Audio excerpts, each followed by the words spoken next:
Olá, pessoal, sejam bem-vindos a mais um SPED Brasil Cast. Hoje, 29 de maio, o último SPED Brasil Cast do mês e a última semana.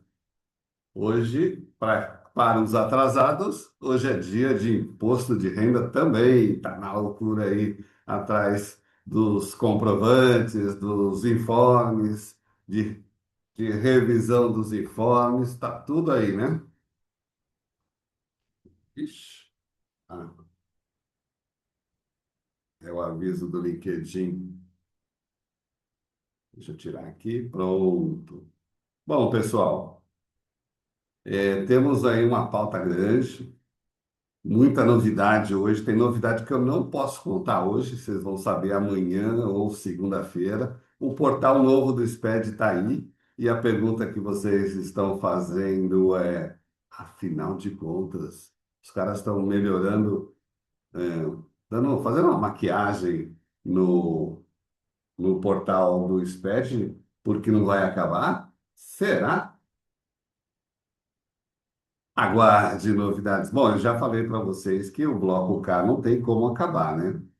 Então, é muito disso.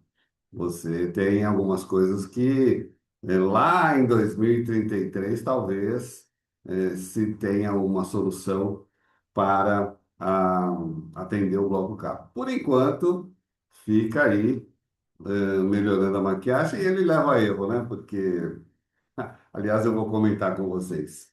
O que que aconteceu? Eu publiquei a nota técnica, as notas novas, né? As novas notas técnicas do 2026. O ano passado, a semana passada, só que eu coloquei o link de onde elas vieram, lá da Procerges, do site da Procerges, do SPED. E aí teve alguém que falou, olha, eu não achei, essas notas foram publicadas, eu falei, acessa o link, porque eu posto e coloco o link. Então as pessoas veem que é novidade, elas vão direto lá nesse site do SPED e aí dança, né?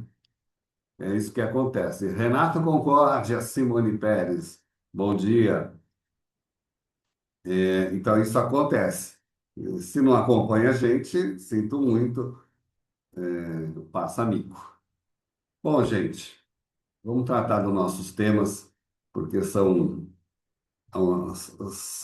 temas bem pesados, bem densos.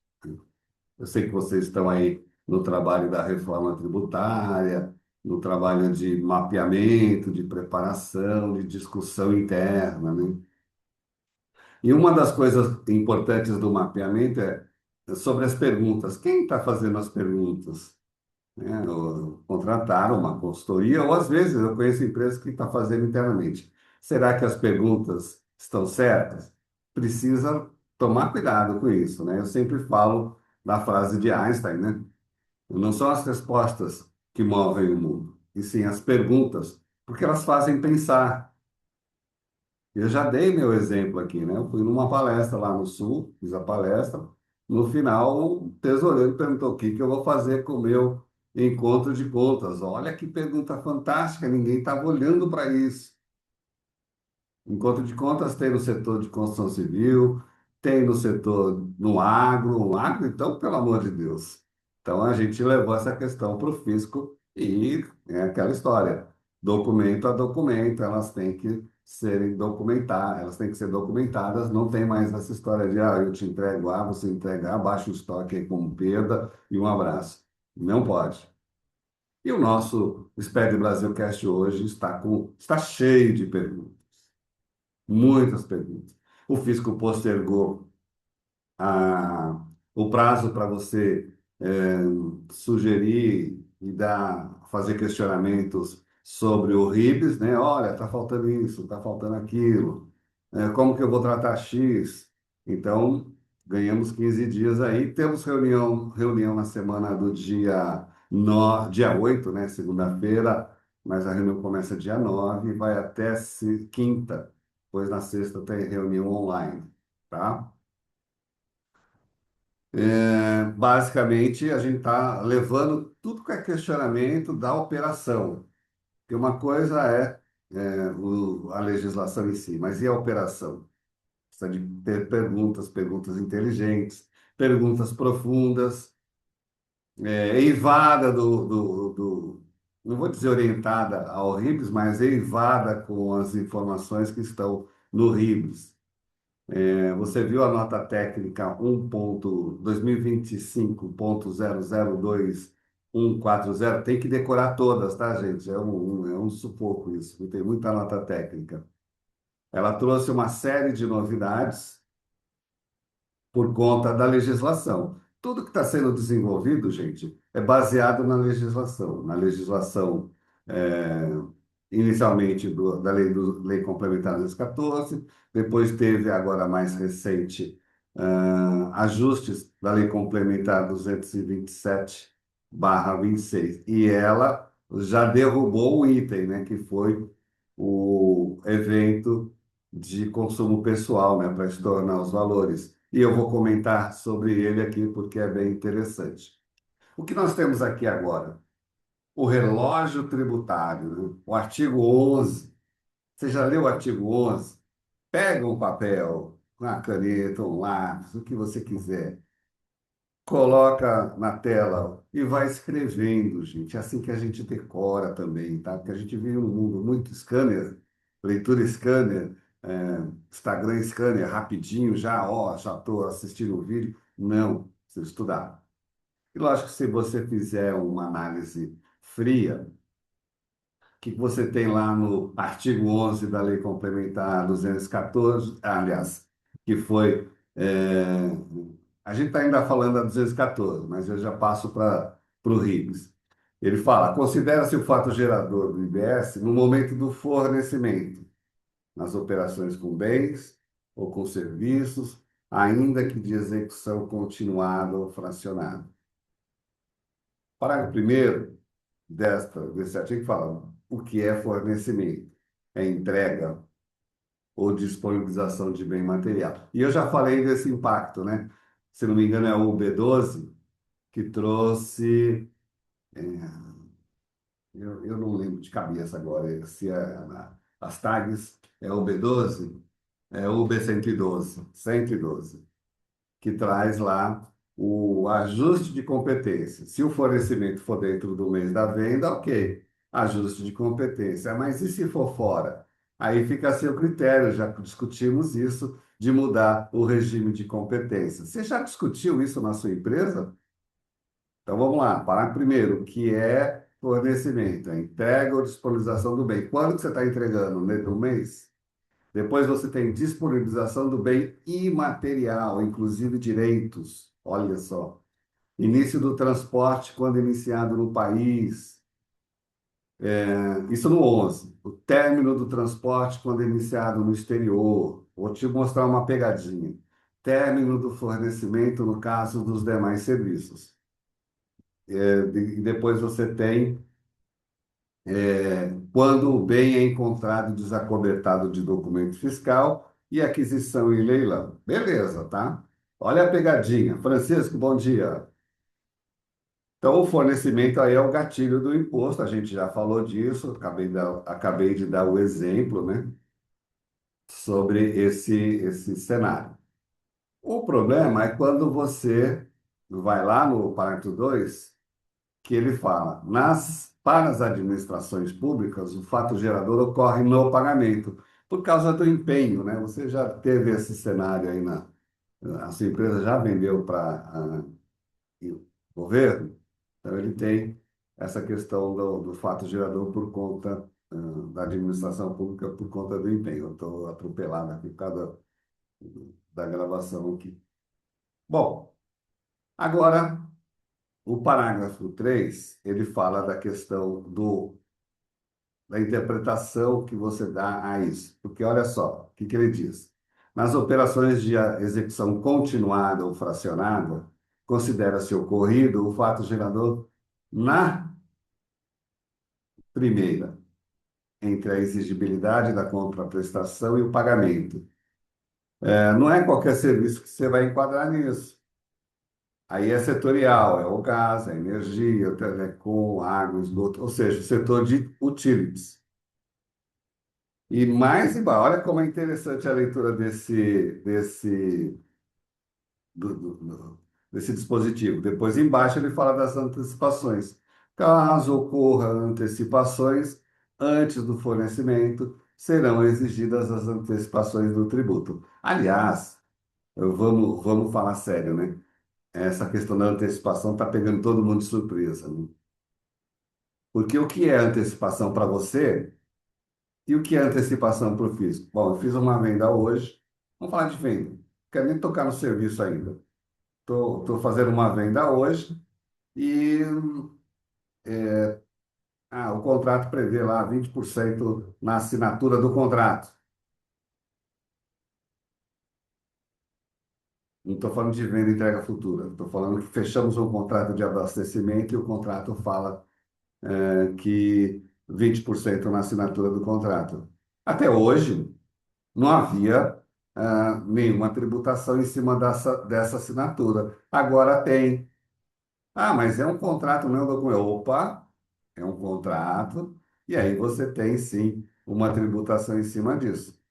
Cuidado, você não vai emitir nota, vai emitir uma nota de débito para pagar o imposto, sem problema.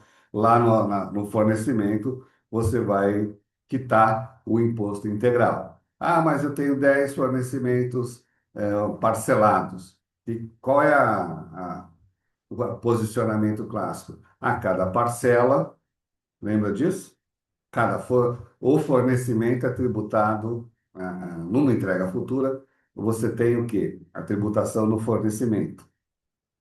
Ah, mas aqui não é entrega futura. O fato de você não ter enquadrado como entrega futura não vai dispensá-lo do recolhimento a cada entrega. Ah, mas eu tenho o pagamento previsto para 120 dias, não é nem agora. Sinto muito, a legislação mudou. Ah, isso está onde? Aguarde.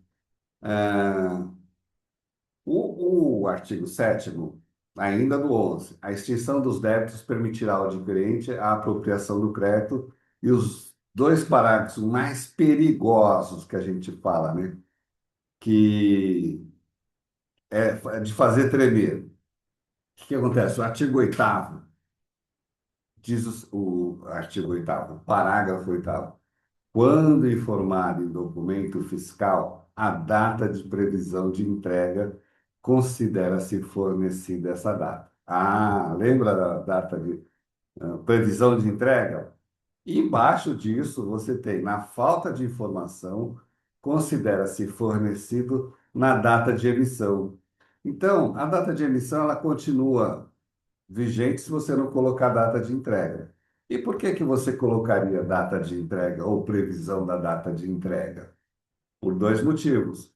O primeiro é aquele que eu te falei, que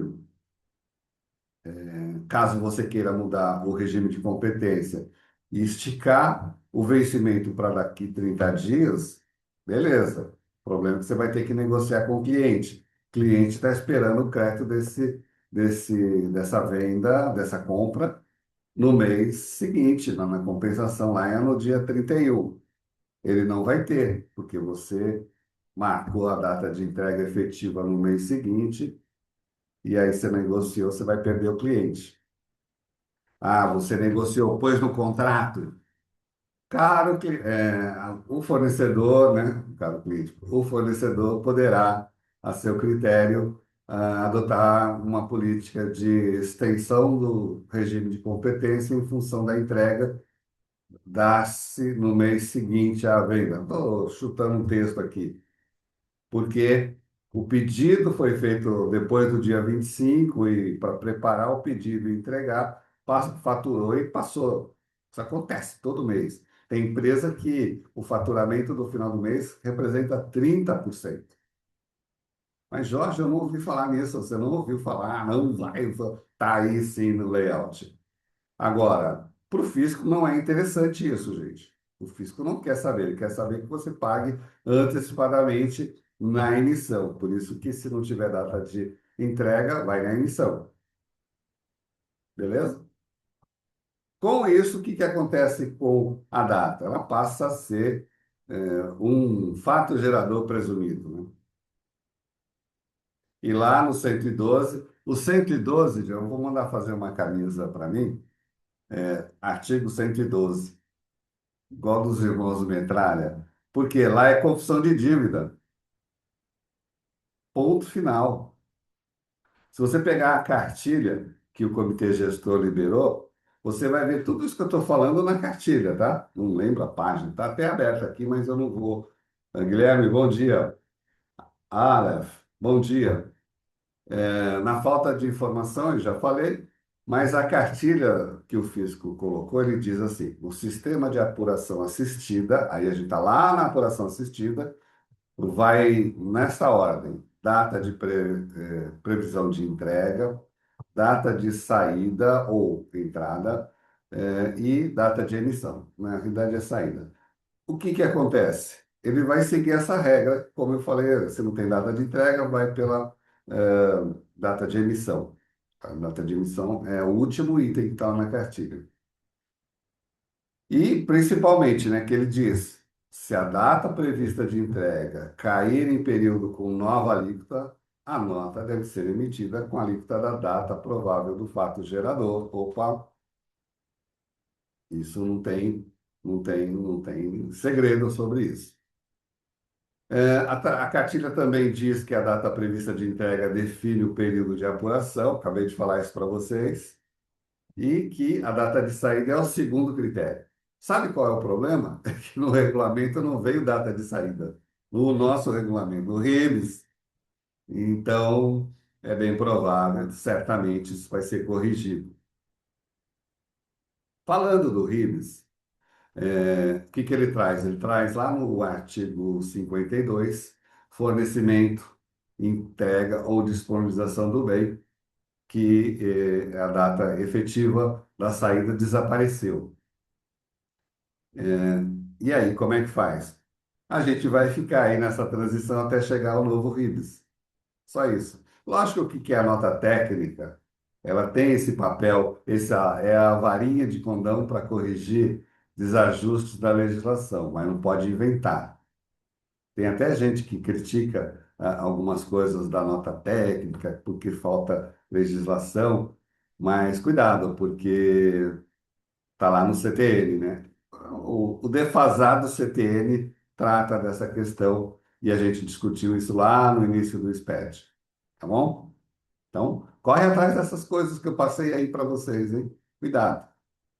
Nós também temos lá no artigo 12 o mapa do local da operação. A gente está falando da nota técnica 2025.002, versão 140, que trouxe a novidade do COD-OP, COD-INDI-OP, né? E aí o que acontece? Lá no artigo 12 ele fala: o local da operação será determinado conforme as hipóteses previstas no inciso 1 a 14. 1 a 14. Você quer que eu leia todos eles? Eu vou ler alguns para você. Bens imóveis, o local onde estiver situado o imóvel, não importa onde mora o cara, é onde está situado o dono, é onde está situado o imóvel. Bens móveis, materiais, o local da entrega. Sobre esses dois itens, são duas notas novas, ou não, né? Mas é uma nota de ser, são dois novos fatos geradores, locação de imóvel e locação de imóvel. Agorinha, teve uma live da CNN, onde o representante da Receita Federal explicou que, no entendimento dele, gente, não é oficial, é oficioso, está na live, depois, se quiser, me peça, eu te passo o link. Ele entende que esses dois aí têm problema para entrar em 3 de agosto ou 1º de agosto. Eles estão trabalhando para atender essa data. Falta ajustes, correções na nota de serviço nacional. Gente do céu, vocês imaginam isso? Eles vão soltar agora, isso é spoiler, da reunião e deste evento que eu falei para vocês. Eles vão soltar a nota técnica nova. De repente, solta até hoje. Talvez. E essa nota já traz as novidades que vocês, da IBS-CBS, mas também traz outras novidades que são importantes, por exemplo, para locação de imóvel, né? Deixa eu te explicar o que está acontecendo nos imóveis. Quando você tem dois, três, quatro donos proprietários do imóvel, cada um vai ter que emitir uma nota de acordo com a sua participação naquele imóvel, o seu quinhão, vamos falar assim, né? Como é usado o termo. Então, eu tenho três amigos, cada um tem, os três lá têm, juntos 60% do imóvel e eu tenho 40%. Eu vou emitir uma nota de 40% do aluguel para o meu inquilino ou a empresa inquilina, e eles vão, cada um vão fazer uma nota fiscal de 20%. Você nunca viu isso, né? Agora tem, tá? Então, essa é a realidade. Não tem mais aquela história de um emitir a nota representando, a não sei que seja o procurador, e aí eu nem sei, nem discutimos isso, né? Sobre um procurador que emite em nome dele, não, tá? O faturamento ele não pode, tem que ser emitido em nome do proprietário do imóvel, tá? Esse é um item, por isso o layout precisa ser ajustado, portanto, a correria é para atender 3 de agosto. Mas o coordenador lá disse que, no entendimento dele, alerta, não é oficial, talvez haja aí um esticar de prazo. O problema é o pouco tempo. Esticou o prazo, vai ter pouco tempo para testar para poder atender essas novas demandas, esses novos emitentes. E não é só locação, né? Não é só novos fatos geradores. Nós temos também notas novas, né? Setores emitindo nota, né? Gás, água, e vão ter dificuldade também, porque foi pouco tempo, tá bom? Então, fique atento a essa questão. Aí ele fala de bens móveis e materiais, como eu estava dizendo, e serviços prestados no estabelecimento do prestador, o local do prestador, serviços prestados no estabelecimento do adquirente, aí é o local do adquirente, transporte de passageiros, aí tem uma pegadinha, ó. Transporte de passageiros, o local de início do transporte. E transporte de cargas, o local da entrega ou disponibilização do bem. Está no 12. Serviços de comunicação fixo, onde estiver instalado o terminal. Serviços de comunicação móveis, o domicílio do usuário. Saneamento básico, o local da unidade atendida. Energia elétrica, o local da unidade consumidora. Serviços financeiros, o local do estabelecimento do tomador. E fornecimento de alimentação e bebidas, o local do estabelecimento do fornecedor. E demais operações, o local do estabelecimento do adquirente no consumo. Então, agora, a gente tem aquela história que eu falei, a pegadinha. No transporte de passageiros, considera-se o início da operação, o local do início da operação. O layout do Dunphy vai ter a nota 160, Simone, calma. A nota 160 vem aí com mais novidades e ajustes da 140. Mas deixa eu te explicar o que vai acontecer com o Uber no caso do IBS. Imagina assim, o Uber, diferente do táxi, táxi de frota, táxi que a gente tradicional, ele pode pegar um passageiro em São Paulo e ir até Campinas, e aí ele fala, "Ah, vou rodar um pouco aqui." Ele vai rodar em Campinas. E aí eu pergunto para você, como vai ser isso? Como o fisco vai fiscalizar que ele está em Campinas com a alíquota de Campinas e não aí a alíquota municipal, né? Porque vai fazer interno. E se ele sair de Campinas e for para outro município, como que vai ser? Vai ser a alíquota de Campinas ainda, porque é onde começa. Enfim, lá na DIMP, para quem não sabe o que é a DIMP, é uma declaração de meios de pagamentos eletrônicos. Eles têm um negócio chamado georreferenciamento, ou geolocalização da maquininha. Sabe a maquininha? Ela tem isso, ela é obrigada a fornecer isso, porque teve casos em que alguns lojistas pegavam a maquininha de uma loja, ia lá no outro bairro, no outro município, para poder atender, porque quebrou e tem menos movimento. Aí o fisco foi lá e autuou que aquela maquininha está atrelada àquele estabelecimento que tem o estoque X. Se ele começa a vender estoque de outra loja, de outra instituição estadual, há um problema aí, né? Então, nós temos esse cenário aí que, até vou fazer essa pergunta na reunião, mas há uma questão tecnológica nisso, né? E não esqueça aquele número que eu quero fazer numa camisa, artigo 112, confissão de dívida. É, Se você nunca leu esse artigo, eu vou ler para você porque é importantíssimo. Mudou o cenário, né? O artigo 112 ele diz muito claramente: o documento fiscal constitui confissão de dívida relativa ao IBS. Se você informar errado, confessa errado. Aí o padre vai mandar fazer muita Ave Maria, Pai Nosso, Salve Rainha. O destino do bem. Não, mas vamos falar, queria te falar um detalhe importante sobre essa questão de informar errado, confessa errado. Então, você tem a nota de débito, a nota de crédito, você tem a sua nota, onde você tem que informar o local de entrega, porque é a alíquota do destino que vai orientar toda a operação. Se você errar isso, vai ter problema. Então, tem que discutir tecnologias para fazer isso, para não ter problema, tá?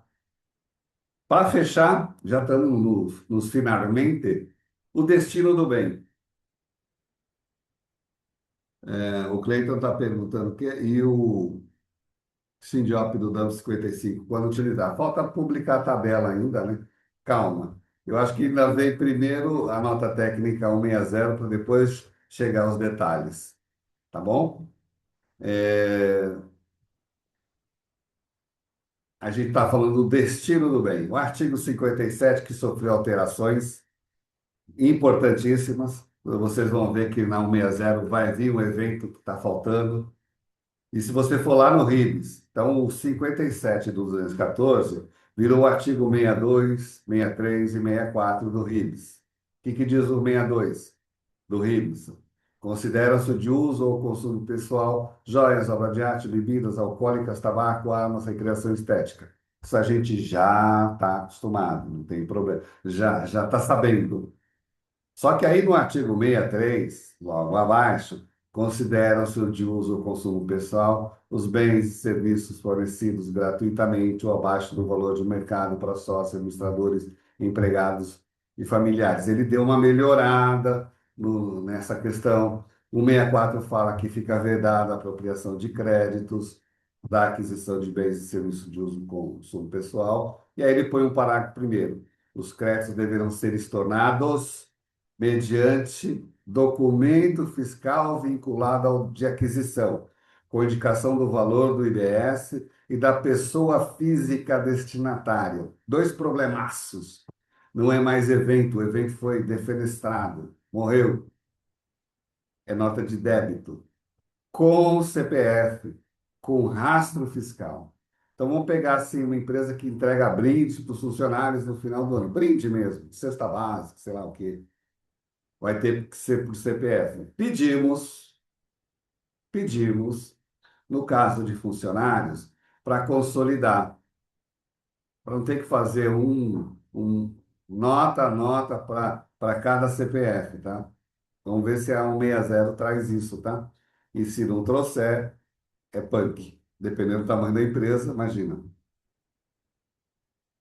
E como eu disse, deve vir a 160 aí em breve para.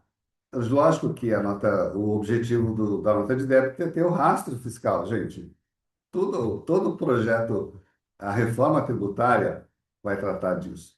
O que também vai tratar, morreu o evento, e agora, como que eu faço? Vai vir algum evento? Virão vários. Um deles é para você fazer a questão da manifestação. O que acontece? O evento foi revogado, mas vai ter um evento para você dizer que aquele crédito. Imagina o seguinte: não sei se na sua empresa teve isso. Usar o CNPJ da sua empresa. Tem um crédito lá, né? Antes de pensar na escrituração, é automático. Emitiu a nota, o crédito já está na mão do fisco, né? Automático, pode dizer, né? E aí, ele vai contemplar aquele crédito para bater débitos seus. Só que aquela nota não existe na sua realidade. Alguém usou o seu CNPJ. Lá na frente, o fisco vai ver que você pagou imposto a menor, porque usou uma nota fria, uma nota irregular. Eu brigo com isso desde quando começou o projeto piloto, né? Lá em 2024, a gente discute, desde 2024 eu bato nessa tecla, porque a manifestação do destinatário não vai existir no mundo IBS como ela é hoje, né? Só para ICMS. Continua até 2032. Aí você faz a manifestação por conta do ICMS e não tinha um par, não tinha o correspondente no IBS. Agora vai ter o evento, tá? Se você nunca foi vítima disso, a sua empresa nunca foi vítima disso, agradeça, porque isso aí é uma canseira, tá? Então, nesse ponto, mas vai ter outros eventos para abarcar as novidades da Lei Complementar 227, com o assentamento, vamos falar assim, do RIBS, do regulamento do IBS, tá bom? O que a gente fala assim, todas essas questões. E aí, já encerrando, para não roubar o tempo do seu almoço, a arquitetura que a gente tem aqui é o tripé da reforma que eu fiz na palestra lá no Senior Experience, né? A Senior Systems. O IBS Red 360 é o framework que nós criamos, porque tributo, operação e tecnologia. Não tem jeito, não adianta fugir disso. Ah, tem gente que fala, não, eu já fiz, já me adaptei para a reforma. Gente, você só vai emitir nota. Parabéns que você já conseguiu fazer isso, ajustar o sistema. Mas existem empresas que desenvolveram sistemas internos, trouxe o sistema de fora e customizou. Não se trata desses sistemas de ponta que a gente está acostumado, porque o setor é específico. Tem disso. No setor de cooperativas, eles desenvolveram SPED. Imagina isso. E agora tem que adaptar para a reforma tributária. E não é fácil, gente. Olha, por isso que eu digo, começa a fazer o seu mapeamento se você não fez. Cuidado com as perguntas, porque são elas que vão mover o mundo e também tocar o seu projeto. O nosso framework IBS Ready, a gente está testando já em alguns cenários, preconiza perguntas inteligentes, perguntas profundas, perguntas orientadas ao negócio, eivada pelo RIBS. Porque um bom mapeamento não é um formulário, gente, é uma investigação. Tem gente que não gosta muito de pergunta, né? Mas é importantíssimo. Quando nasce o fato gerador, onde nasce, quem confessa o imposto, quem valida o crédito, quem precisa se manifestar, qual data vira fato gerador presumido, qual operação virá com condução automática, emitiu, acabou. Qual documento vira débito, qual documento vira crédito, vou ter que ver nos parcelamentos, gente, e qual documento que pode virar risco? Quando você faz as perguntas certas, o sistema revela a arquitetura e você consegue criar o processo antes de corrigir qualquer processo. Você vai ter a necessidade de criar processo. Com isso, você vai liderar a transição, gente. Bom, maio acabou.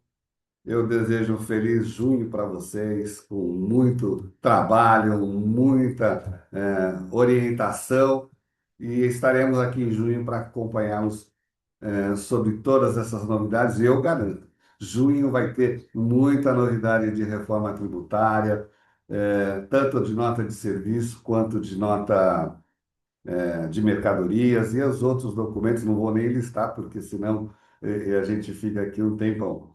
Tá bom, pessoal? Um abração, bom final de semana e até a próxima semana. Tchau, tchau.